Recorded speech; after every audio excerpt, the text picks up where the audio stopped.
Hello, BookTube.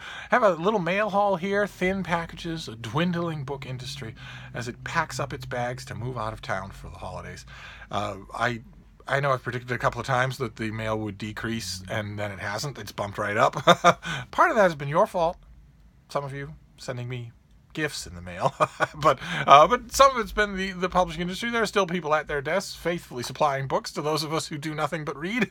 And I've got a few packages here. We end in a thin box, but it's still a box. But we start off with the promise of greener fields, the promise of months when no one will be thinking of the holidays anymore. We'll all be busily back at work, and that is catalogs. I've been getting a lot of catalogs in the mail, and today I got two of the best. Look at this thing. It's as big as a phone book. This is the University of Chicago for the spring, and this is not just their own books, the University of Chicago Press, but also all of the smaller publishers that they shelter and distribute. So this is just an enormous thing that it's going to take me forever to go through here. And I know a lot of people at the University of Chicago, including their new Grand Poobah, who a wonderful guy who I like a lot, even though he absolutely refuses to have lunch with me because, as he puts it, I smell. It's okay, no problem. I'm used to it, to say the least. I'm used to it. But this thing is going to have, the first section of this catalog will be all about their own books, and then it'll be everybody else's. It'll take me at least half an hour to go through here. Fantastic. Can't wait. To do it. I'm not complaining at all. It's just, look at that. The Wild Sea. Does not look good, huh? Oh, my. Oh, wow. A picture book, Allowed to Grow Old. A picture book of farm animals who went to sanctuaries and lived their whole lifespan without being tortured or herded in cages. And what they looked like. What they looked like when they were older. How many people, do you even know what an old cow looks like? World of dinosaurs. Look at that artwork. Oh my. Okay. All right. Well, I will be going through this thing very carefully. I can't help but notice no request sheet. I don't know what that means. I'll have to contact people at the University of Chicago and see what I'm supposed to do. And then this next one is in an envelope, but I think I know what it is. I think it's another great press, just by random chance. This is one of the greatest presses of them all. This is Harvard University Press. This is for the spring and summer. And this will have just their usual smorgasbord of brainy books that I just love to read. I wonder what they're leading off with. The Privileged Poor by Anthony Abraham Jack. China and Japan. There's Permanent Revolution, a book we saw on this channel. Oh my. Oh, very good. All right, well, I have a lot to look through here then, and this did come with a request sheet, which is good, because that's what I want to do. I forget what I did with University of Chicago last time. I must have requested a ton of books from them, and I didn't have a request sheet then either. But then we get to the little mail haul. It's a modest little mail haul. It won't detain us long. We don't have to have 40-minute videos. Let's see what this first one is. You should see all these packages. I can show them to you. All these packages together don't make one normal size package that I would like. They're all really thin. They could all be slim volumes of poetry for all I know. Oh wait, actually, if I'm sitting up here, then you can see the beam destroy my mail.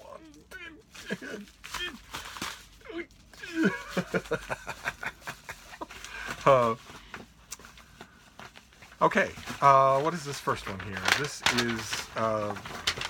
This is by Rodrigo Ray Rosa, and it is called Human Matter, and it's called a fiction instead of a novel.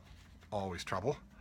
But the pub sheet calls it a novel, from an award-winning Guatemalan storyteller. More than a decade ago, novelist Rodrigo Ray Rosa made his first visit to the historical archive of the Guatemalan National Police, where millions of previously hidden records were being cataloged, scanned, and eventually published online. Bringing to light detailed evidence of crimes against humanity, the Archive Recovery Project inspired Ray Rosa to craft a meta-novel that weaves the language of arrest records and surveillance reports with the contemporary journal entries of a novelist named Rodrigo. who is attempting to synthesize the stories of political activists, indigenous people, and other women and men who became ensnared in the deadly web of state-sponsored terrorism. Okay. This was originally published in Spanish in 2009, and I have one main question for it. Is it reviewable? Am I a racist if I review this? You're not making a little report about your findings in those archives. You're writing a fiction, what your own publicist calls a novel. And a novel has its own rules. A novel doesn't care how virtuous you are. It has its own rules. It has its own priorities. Is this an effective novel? And if it's not an effective novel, do I get to say that? You based it on the records of people who were horribly abused, probably some of whom were your relatives, and you're going to talk about that when you do your press for this book.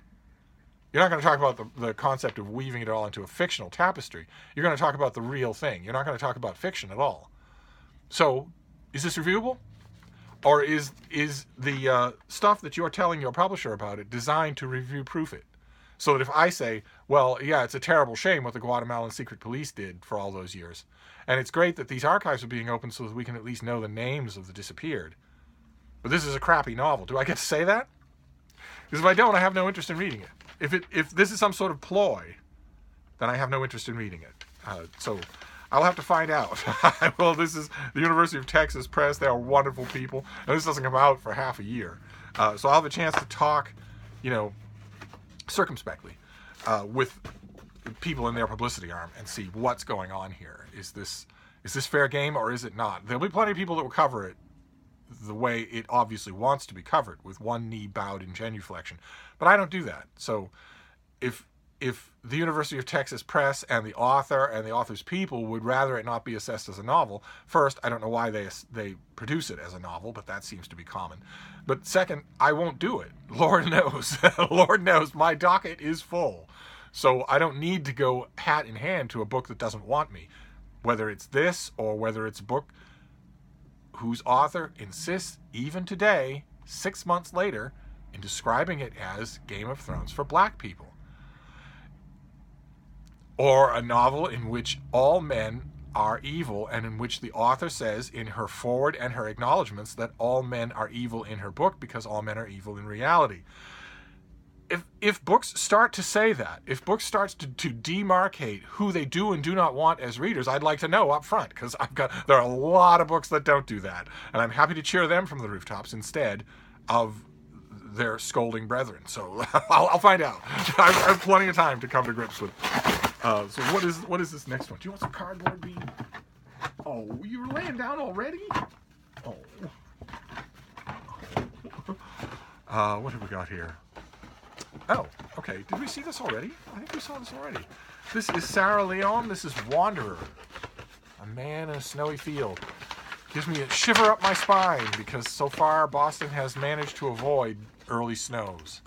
They're coming. I just know they're coming. January and February, I just know they're coming. But so far, so good. It is halfway through December, and the winter has been, aside from some cold snaps here and there, completely bone dry.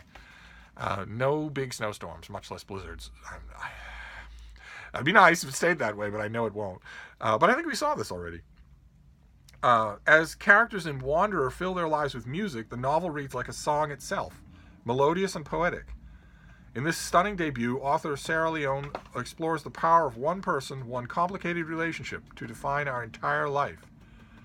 It was first published in French to great acclaim when Sarah Leone was only 21 years old. Wow, good for her.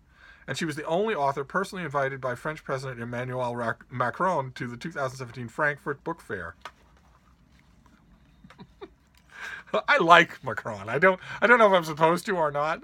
I don't also if that's just through the looking glass. The grass is always greener. America right now has the worst, most laughable leader of any free country in the world by such a wide margin that even the charismatic, brutal dictators of some South American countries look appealing in contrast. Or I don't know if it's that or if it's just that the European politics seems to be undergoing some sort of spasm at the moment. Some sort of weird...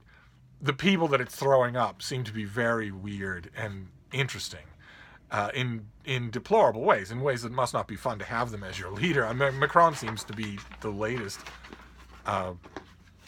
French leader to have a decided Napoleon complex, but nevertheless, he seems really smart and really charismatic. And of course, there's Angela Merkel, the leader of the free world, who's leaving her office and who's a fascinating figure in her own right, not just because of Tracy Ullman, but also just in her own right. and lots of other countries too, even poor beleaguered Britain, with this hapless mess that they have on their hands with Brexit. Just a mess. I confess, I smile a little. I feel a greater degree of camaraderie even than usual, because they're the West's other, that and them and India are the West's other great democracies. There's a kind of a camaraderie in seeing that every British person has to wake up in the morning, no matter where they are on the political spectrum, look at the news and say, "Ugh, welcome to America." And I don't know what's coming either, because the figures waiting in the wings for all of those countries seem even more cartoonish than the ones who are presently there. So I don't know what's coming. I have no idea. I suspect the worst, but that could just be Donegal. So I don't know if it's a great honor for her to be invited by Macron to a fair. But anyway, this comes out in early January. It's a translation. I assume it's translated, or is this author such a wonderkind that she can translate it? No, it's translated from the French by John Cullen, who, those of you who know French translations will know he's done a lot. So he will probably not get in the way, which is great. That's what you want with translations. I don't remember it now that I see that. I don't remember having read that before on this channel. So that's a much lauded French novel coming out in January. See, all these things are thin. They're all thin. Do you want more, Bean? Do you want more? No? You have to go on camera, baby. Here, come on camera. They want to see you. If I can, I'll hold her up for the camera, because she's never on camera when I'm...